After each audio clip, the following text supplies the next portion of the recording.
Today is the 16th of November 2013. The topic of the talk for this evening is still about mindful and noting of the intention. When meditators could mindful and note the intention attentively, precisely, and realize the movements clearly, then they may be able to realize the relationship between the intention and the following movements. The commentary to the Mahasatipatthana Sutta gives a simile. This simile is that suppose there's a horse cart pulled by 4 horses, and there's a man who is the driver of this horse cart. So the man, in other words, the driver causes the horses to move, and they move. And with their movements, they move the carts as well. So the movements are body, just like the movements of the cart. This body is like the carts. It is to be moved by something. So how does the body move?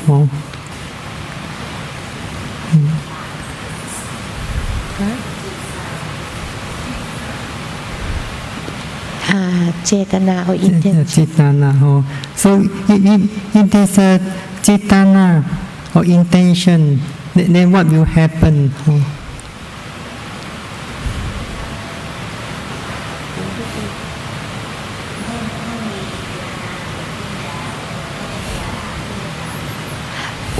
After intention, then there is movement. So after intention, there's movements. So why there's a movement? แล้วทำไมถึงมีอาการเคลื่อนล่ะคะ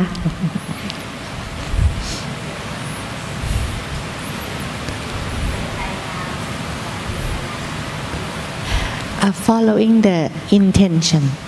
Yes, there's intention, there's movements. Then why there's movements?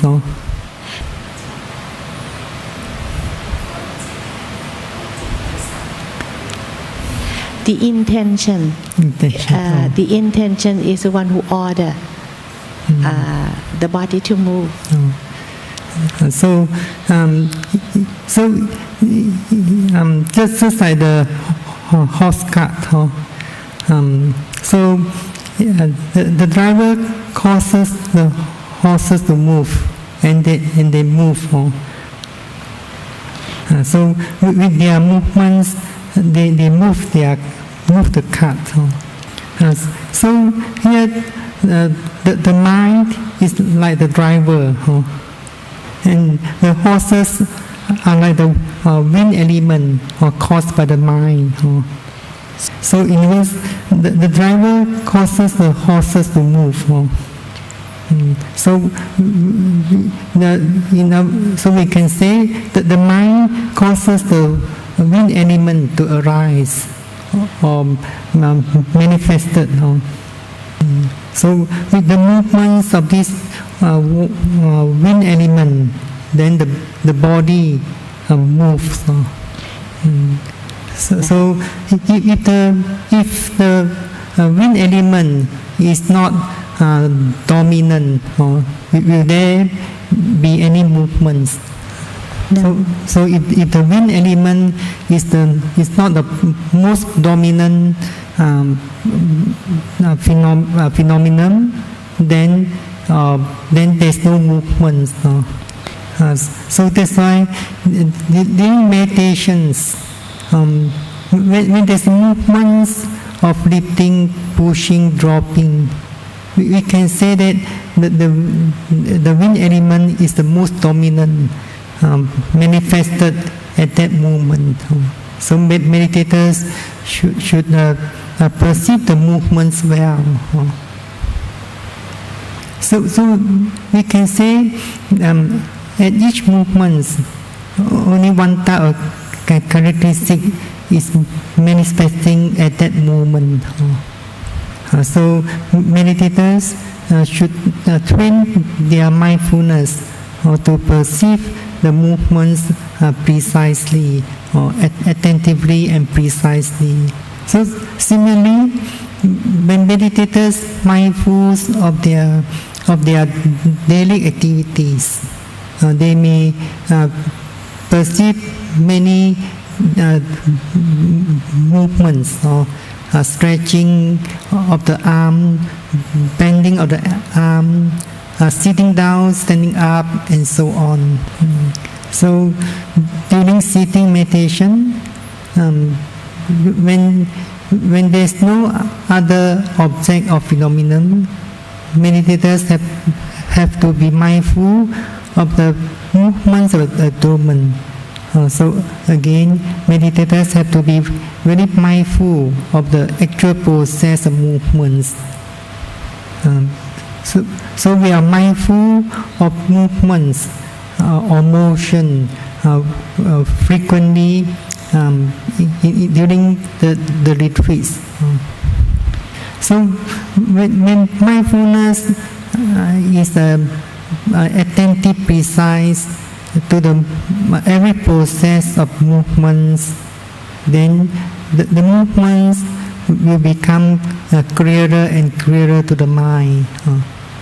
So when meditators could realize the specific characteristics of the wind element, in other words, movements clearly, then meditators also begin to realize the characteristics of other physical phenomena clearly.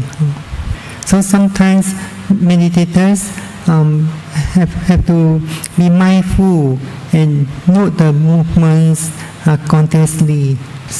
For example, during walking meditation, when meditators are mindful of the movements of lifting, pushing, dropping, if they hear the sound of the clock, they may ignore it, so that they could mindful and note the processes of movements continuously. So when meditators hear the sound of the clock, when they hear the sound, then the mind has been wandering out to the external sense objects. So if the mind always wandering to external object or external sense object, then the mindfulness is disrupted. So what we want to be mindful is, we can say, internal objects continuously. So the internal objects are not only mental and physical phenomena, or nama rupa, or the five aggregates that are subject to clinging. If the mindfulness and concentration is strong enough, then meditators could see clearly the arising of the intentions, then there's movements due to the manifestations of the wind element. So at the times,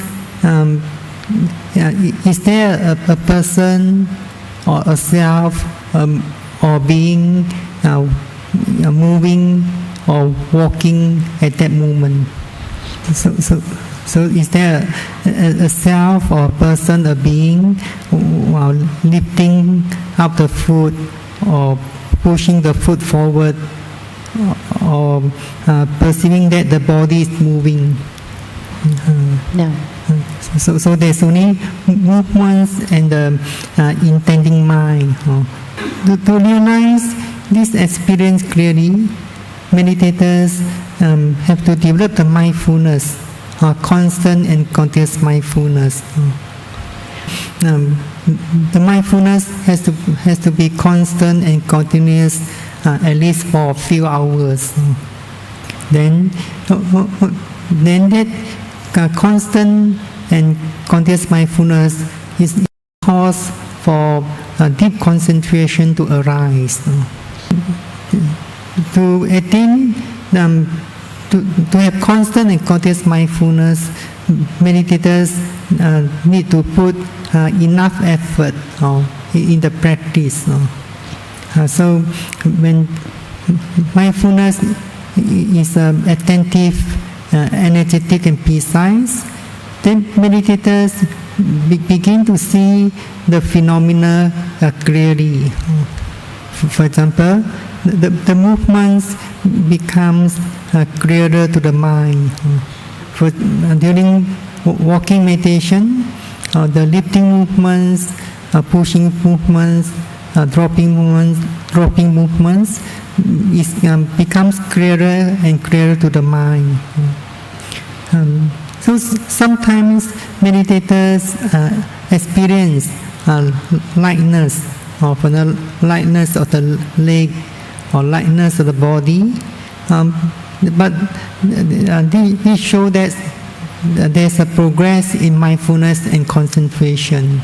Meditators need to put more effort to perceive the movements well. So similarly, when meditators mindful of the movement of abdomens, when the mindfulness is attentive, energetic and precise, the movements of rising and falling will also will become clearer and clearer to the mind. So only meditators could realize movements as movements, or then meditators realize the specific characteristics of the wind element. So as the meditators could see the movements clearly, they could also realize the mental states of the noting mind, or they could realize that there's a noting mind, be aware or be mindful of the movements. So when the mindfulness is more attentive, precise, meditators could not see the form or the shape, or for example the form of the abdomen or the shape of the abdomen. So meditators have to realize these experiences through their personal experience. In the teachings of the Dharma, the teachings of the Buddha always emphasize of the freedom of the mind to realize the truth. So in other words, the Buddha only show or pointed up the way, or the way of the practice. It means the way of mindfulness meditation or satipatthana practice. So as the meditators or anyone follow the way of the satipatthana meditation, they have to realize the experiences by themselves. ซึ่งโยคีผู้เจริญสติปัฏฐานนั้นนะคะก็คือผู้ที่จำเป็นจะต้องเข้าไปมีประสบการณ์หรือว่าเข้าไปรับรู้ประสบการณ์ในการปฏิบัตินั้นด้วยตัวของตัวเอง So as the meditators practice, then they should be mindful of all the phenomena as they really occur. And so they have to be very much aware of their actual experience when they are mindful of any phenomena. So in other words, we teach the way of mindfulness. You yourself have to know your experience. We cannot say that when you are mindful of any object, you must look for this experience, or you must feel it this way. So every meditator has to find out the experiences by themselves. Only when one is on the path of vipassana meditation, then we can say they begin to realize the same experience. So what's the path of this vipassana?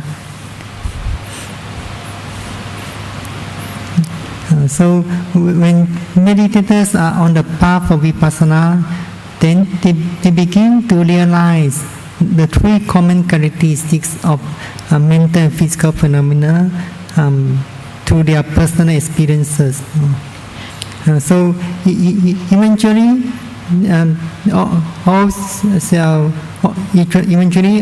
shall realize the Dharma or the enlightenment. The final taste of Dharma is the same for all who follow the path. The final taste of the Dharma is the same for all. So the taste of Dharma is only one, just like the taste of the sea water. So before meditators could realize the three common characteristics of mental and physical phenomena, meditators have to realize the specific characteristics or the individual characteristics of the mental and physical phenomena. So meditators have to realize the movements clearly, or when there are other physical phenomena arising, for example, hot or cold, or hardness, softness, and so on. They have to be realized these specific characteristics of these phenomena clearly. So when they realize the specific characteristics of the physical phenomena, at that time meditators could not perceive any form or the shape. Then if the mindfulness or concentration are strong enough, sometimes meditators could not perceive the form or the shape of the body. So as meditators be mindful from one moment to next movement, meditators could see the process of the object arising clearly and the process of the arising of the noting mind clearly. So during the meditation, whether you are practicing sitting, walking, or mindfulness or daily activities, are you able to experience the sequence of the arising of the object and the arising of the noting mind clearly? So do you know the sequence of the arising of these two processes? Yes. For example, when there's a lifting movements, so you reported that you're mindful of these lifting movements. So do you know which process arises first? She says that there is intention first and then movement. Here, the example I give is only the lifting movements and the noting mind.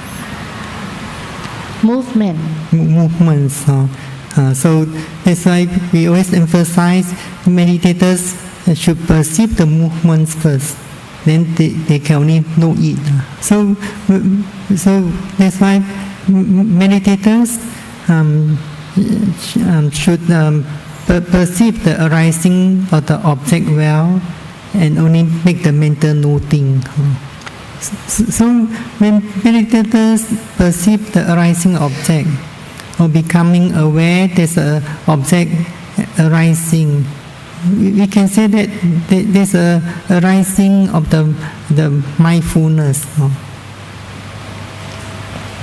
So the noting is only help the meditators to be more attentive, precise, to make the mindfulness stay with the object or with the processes of the movements.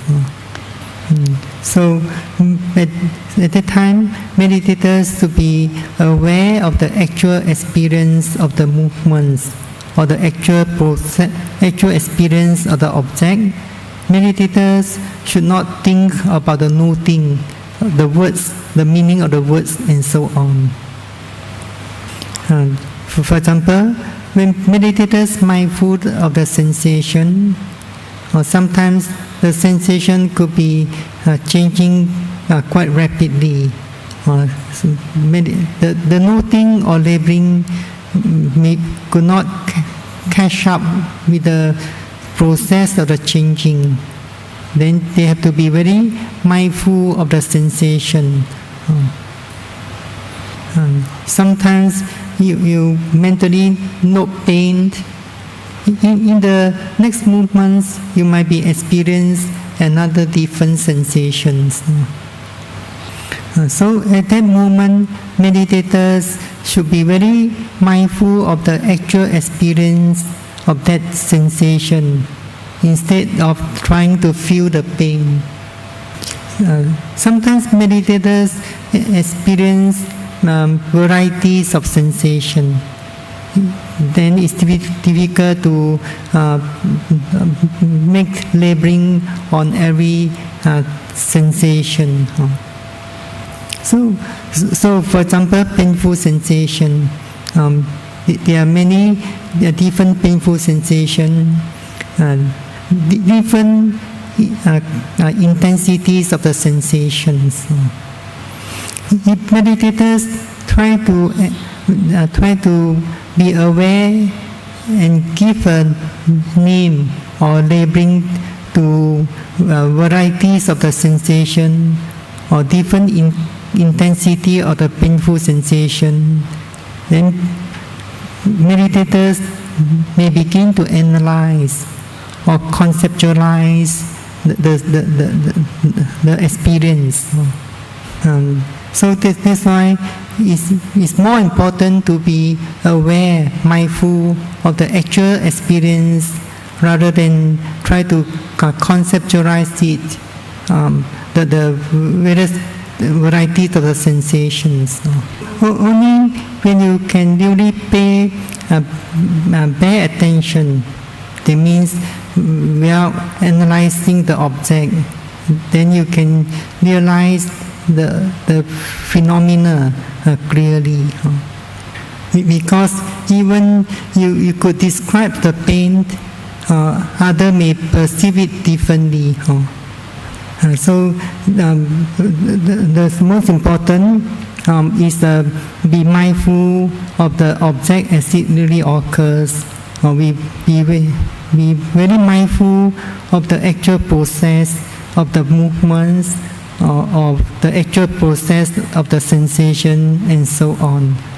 So in the way, meditators could experience clearly the arising of the phenomena and the noting mind clearly. meditators realize physical phenomena clearly. So, what are the physical phenomena that should be realized by mindfulness meditation or mindfulness meditators?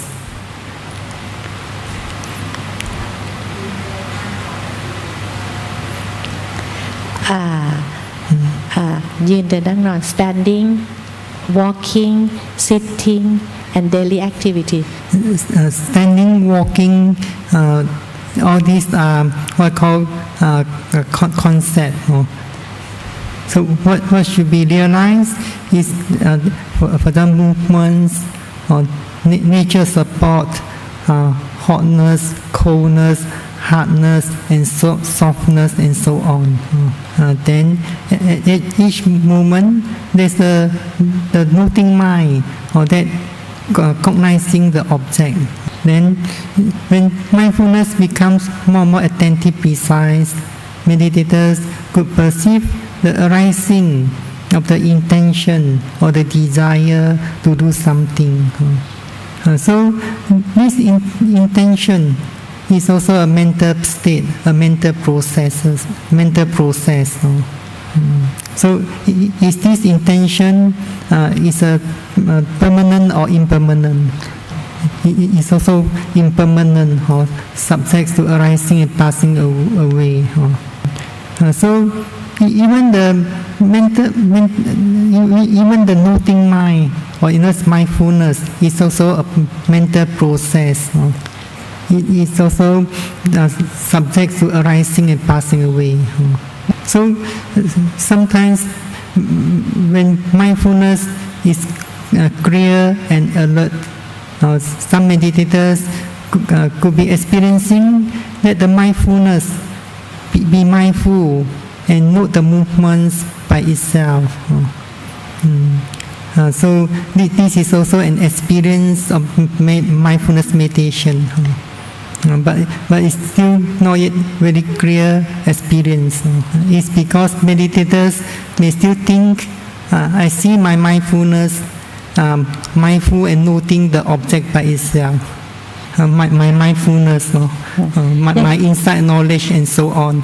So they have to keep on practicing so that they could realize clearly what's the characteristics of anatta. So sometimes one may think when one could not see any form, one may think that one is realizing anatta, no form, no shape. But it's not yet. You may still think I see no form. So only one realizes that the physical phenomena are arising and passing away, and the mental phenomena, mental processes are also arising and passing away. So in the words, mental states or mental processes also including the noting mind, and meditators have to realize all these physical phenomena and mental processes are arising and passing away instantly. In other words, moment to moment of arising and passing away. So only meditators could realize at every moment the object and the noting mind are arising and passing away instantly, and could be realizing it for a period of time. So when meditators could realize the nature of impermanence clearly, then they would realize dukkha or unsatisfactory. It's because dukkha is defined as being oppressed by constant and instant arising and passing away of the mental and physical phenomena. So that's why in the scripture it says that whatever is impermanent, that is dukkha. So whatever is dukkha, there is no self or not self. So what is not self or no self? Then you cannot say that is not mine. Then that is not mine, or that I'm not, or that is not myself. So in the words, meditators realize that they could not exercise the control over the arising and passing away of phenomena. Meditators could not say that let the pain not to arise, or the present sensation will not be passing away. So meditators realizing that all the phenomena that are arising and passing away are natural processes. So to realize clearly mental and physical phenomena in their true natures, meditators have to develop mindfulness from one moment to next moment. So that's why sometimes we instruct the meditators be mindful and note for any object from one moment to next moment. For example, be mindful and note pain, and try to be very mindful of the actual experience of the pain at that moment. So that's why meditators need to develop this moment-to-moment mindfulness at least for a period of time. Then they may be able to gain some new experiences or better experiences in the meditation. So it is important to practice in accordance with the teachings of the Satipatthana meditation, Satipatthana Sutta. และที่สำคัญที่สุดก็คือพึงปฏิบัติตามแนวทางแห่งสติปัฏฐาน So in the teaching of Satipatthana Sutta, meditators have to be mindful of all the mental states and physical processes as they really occur. So meditators can only be mindful if there's a phenomenon arising at that moment. And to be mindful precisely the arising of the phenomenon, meditators needs time or to develop precise mindfulness. At the beginning, your mindfulness may not be precise to the whole process of the object. For example, the whole process of the movements. But when you keep on practicing your mindfulness, you'll be very precise to the arising of the movements or the arising of the object. So meditators cannot deliberately make it happen. If meditators deliberately make it happen, for example, the movements and the noting mind control the movements so that the noting mind can note the beginning of the movements, then they may not be able to get the real experience of insight knowledge. So in the commentary, explain that when one could realize the intention and the movements clearly, then one could not find there's a person or being walking or lifting and so on. So if the question is put to you, who goes or who lifts up the foot? So how should you answer this question? Rupa nama. Rupa nama. So what's the function of the nama here? And what's the rupa here?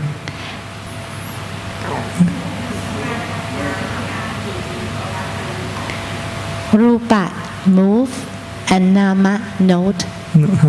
Actually, there's no person, no being whatsoever. Because, for example, in the act of this lifting, there's only the intention.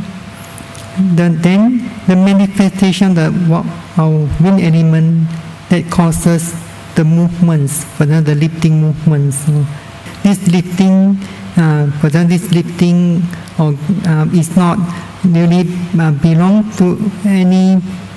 We can say this lifting or movement is like not belong to a person or being. There's only intention and the movements. So in other words, there's this intention, then there's manifestation of wind element, then there's movements, or then there's moving. So only when meditators attain purification of mind and with deep concentration, then they could realize this experience. Then they shall experience the three common characteristics after this experience.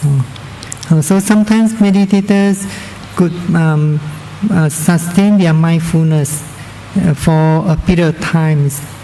Sometimes they may be able to gain some experiences.